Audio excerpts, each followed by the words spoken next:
అపర భగీరథుడు జగన్మోహన్ రెడ్డి కంటే అపర భగీరథుడు పాపం కదా. దీని గురించి మాట్లాడే తిక్కోడా అంటే నువ్వు ఇప్పుడు గోదావరి బనకచెర్ల చేస్తున్నావా, దానికి నీకు అనుమతులు వచ్చినాయా? అరే స్వామి, ఒక నాయకుడికి ఒక విజన్. చంద్రబాబు నాయుడు అంటేనే విజన్ ఉన్న నాయకుడు ఏం చేస్తాడు? 10 కాలాల తర్వాత ఎట్లా ఉండాలని ఆలోచన చేస్తాడు. ఒక 50 సంవత్సరాలు 100 సంవత్సరాల తర్వాత ఈ రాష్ట్రం ఎట్లుండాలి, ఆ రోజుకు సరిపడా నీళ్లు ఎక్కడి నుంచి తీసుకురావాలా, తాగేదానికి కానీ, అవునా, అలాగే పొలాలకు కానీ ఒక ప్రాజెక్ట్ చేయాలంటే ఒక విజన్ ఉండాలా. సో ఆ విజన్లో భాగంగానే ఒక 100 సంవత్సరాల తర్వాత, ఎందుకంటే కృష్ణా బేసిన్ ఈ పరివాహక ప్రాంతము అష్యూర్డ్గా గ్యారంటీగా ఇంత ఉంటుంది అనేది ఒక్కొక్కసారి మనకు తేడా వస్తూ ఉంది. అది మన క్యాల్కులేషన్స్ ఉన్నాయి. ఒక 4 ఏళ్ళు కంటిన్యూగా బ్రహ్మాండంగా వస్తే మళ్ళీ ఒక 2 ఏళ్ళు వాటర్ సరిగ్గా వచ్చే పరిస్థితి లేదు. పైగా కర్ణాటక వాడు మళ్ళీ ఎత్తుల మీద ఎత్తులు పెంచుకుంటూ పోతున్నాడు. దాని మీద నిన్న ఎవడు మాట్లాడాడు?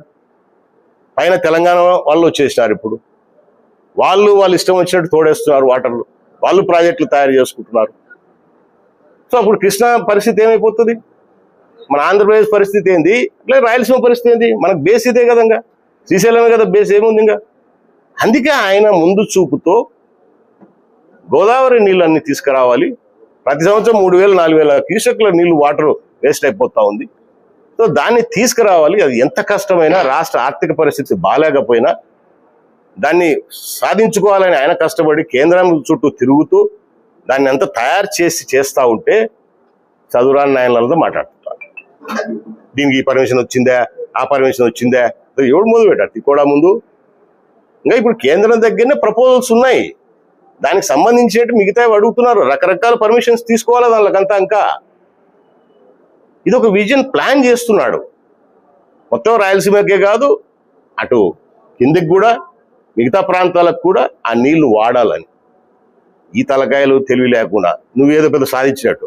నీ మొగానికి దరిద్రునికి సిద్ధాపురము మేము మా టైంలో తీసుకొచ్చి పూర్తి చేస్తే, అవునా, ఒక్క 10 రూపాయలు తెచ్చినవా నువ్వు ఏడు వరకు నీకు ఆంధ్రప్రదేశ్ రాయలసీమ వెళ్ళాలి నీకు పనిలేక. నియోజకవర్గాన్ని పోయినసారి శాసనసభ నువ్వు గెలిచావు, నీకు మళ్ళీ రాయలసీమ గురించి మాట్లాడే అర్హత ఉంది అసలు నీకు? యామూలకి ఏముందో కూడా తెలియదు నీకు, అవునా. సిద్ధాపురానికి కనీసం 10 రూపాయలు తెచ్చినవాను. అది 23,000-24,000 ఎకరాలకు నీళ్లు పారాల్సిన ప్రాజెక్ట్. అది కూడా రబీ వాటర్ వస్తుంది కాబట్టి, ఉంది కాబట్టి 2 రకాలుగా ఇప్పుడు ఉపయోగం చేస్తున్నాం దాన్ని. దాంట్లో ఇప్పుడు 10,000 ఎకరాలే ఇంకా పారుతూ ఉంది. ఇంకా దగ్గర 13,000 ఎకరాలు 14,000 ఎకరాలకు నీళ్లు పారాల. ఏదైనా ఒక ప్రాజెక్టు ఏమి ఒకటేసారి నేను ఇందాక చెప్పినట్టు ఏ ప్రభుత్వం కూడా 5 సంవత్సరాలు ఒక ప్రాజెక్టు పూర్తి చేయలేదు. మంచి ఆలోచనతో మొదలు పెడతారు, వచ్చే ప్రభుత్వాలు కూడా దాన్ని కంటిన్యూ చేస్తూ ఉండాలి. అంతేగాని మన ఇంట్లో ఉంది, ఒక ఇల్లు కట్టలేవు సక్రమంగా ఒక సంవత్సరానికి. ఇంత పెద్ద ప్రాజెక్టులు కట్టాలంటే ల్యాండ్ అక్విజిషన్స్, లీగల్ లిటిగేషన్స్, ఇవన్నీ ఎన్జిటి పర్మిషన్స్, ఇట్లాంటివన్నీ కావాలి కదా, డబ్బులు కావాలా. సో సిద్ధాపురం కనీసం 10 రూపాయలు దానివ్వండి. నువ్వు కూడా మాట్లాడుతున్నావు ఈరోజు రాయలసీమ పోతిరెడ్డి ఎక్కి. నేను అంటుంటే ఎప్పుడన్నా మా రైతులు చాలా మంది పాపం చక్కగా పోతాడు, వాడు ఎలుగుడు ఎక్కుతాడు, చక్కగా పోతాడు, సిద్ధాపురం ఎక్కుతాడు. ఏంటంటే నీళ్ళు ఉన్నాయి ఇడుసు, వాడని పంట పండించుకుంటున్నాడు కాబట్టి పాపం అని ఆతృత నీళ్ళు రావాలని ఎక్కుతాడు. ఈ నాయనలు కూడా అంతే. ఇంకా పోతిరెడ్డి పాడి కాడికి ఏంటి వినారా మీరు? ఏంటికి విన్నారు? ఇవన్నీ చెప్పినారా? ఇవన్నీ మాట్లాడినారా? మళ్ళీ మీ మీడియా వాళ్ళు కూడా ఎందుకు అడగరు? అడగాలి కదా, ఏం జరిగింది, ఎవరు జరిగింది, ఎవరు ఏం చెప్తే అది చూపించుకోవడం, రాపించుకోవడం, అది కాదు కదా. అడగాలి కదా, మీకు కూడా అది ధర్మం ఉంది కదా. అది మనంతా కూడా రాయలసీమ ప్రాంత వాసులమే. ఎవరు ఏం చేసినారు అడగాలి కదా. మీడియా కూడా ఎవరి వల్ల తప్పులు జరిగినాయి, ఎందుకు తప్పులు జరిగినాయని తెలుసుకోవాలి కదా ప్రజలకు. దయచేసి ఇదే వాస్తవాలు చూపించండి. ఇంకా ఛాన్సేపు మాట్లాడవచ్చు, చాలా సబ్జెక్ట్ ఉంది అని మీకే ఇస్తాము, పంపిస్తాము అందరికీ. మీరు కూడా దయచేసి దీన్ని ఫాలో కాంటే చూడండి, చూస్తే తెలుస్తుంది. ఈ బుద్ధి లేని వేదవులకంతా ఒక జ్ఞానాన్ని ప్రసాదించండి, బోధించండి మీరన్నా. రాజకీయాల కోసం మనము ఏది పడితే అది మాట్లాడకూడదు. దానివల్ల రైతులు ఎంతమంది అవగాహన లేకనో లోకం రకరకాలుగా వాళ్ళు పాపం భావించే పరిస్థితి వస్తుంది. రాయలసీమకు 100% చేసింది తెలుగుదేశం పార్టీ. ఎన్టీ రామారావు గారు, చంద్రబాబు నాయుడు గారు, రాజశేఖర రెడ్డి గారు ఉన్నప్పుడు ఫాలో అయినాడు.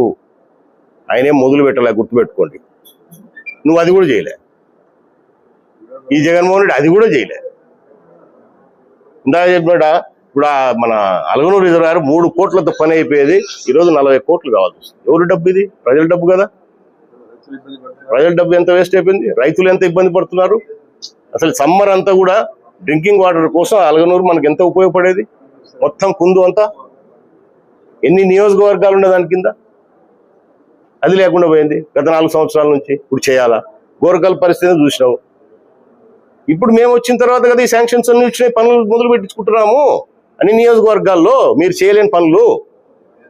ఏ నియోజకవర్గానికి ఎంత వచ్చిందని ప్రతి ఎమ్మెల్యే ఆల్రెడీ క్లియర్గా చెప్పారు. మాతో సహా శ్రీశైలం నియోజకవర్గంలో ఇప్పటి వరకు సిద్ధాపురానికి ఎంత తెచ్చినాము, వరదరాసానికి ఎంత తెచ్చినాము, తెలుగుగంకి ఎంత తెచ్చినాము, తెలుగుగంకి ఏమేం చేసినాము, అసలు ఆ లైనింగ్ తెచ్చింది కూడా నేనే.